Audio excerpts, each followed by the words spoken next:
সাবাস। এই রোজ গার্ডেনে এসে কেমন অনুভূতি বোধ করছেন?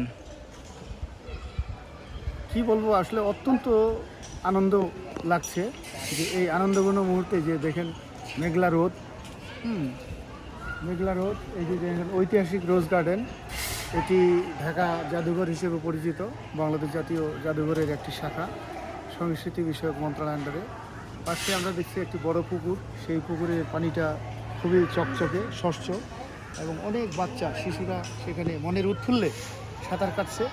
হ্যাঁ, এই সাঁতার কাটার মাধ্যমে তাদের যে এখানে যে একটা ব্যায়ামের যে চর্চা হচ্ছে, এই ব্যায়ামের মাধ্যমে তারা বিভিন্ন অসুখ বিসুখ থেকে তারা রক্ষা পাচ্ছে এবং পাশাপাশি তাদের লেখাপড়ায় মন বসছে। এবং এখানকার যে চিত্র, এখানকার যে প্রাকৃতিক দৃশ্য, মনোরম দৃশ্য, এই দৃশ্যটা আসলে একটি চমৎকার দৃশ্য।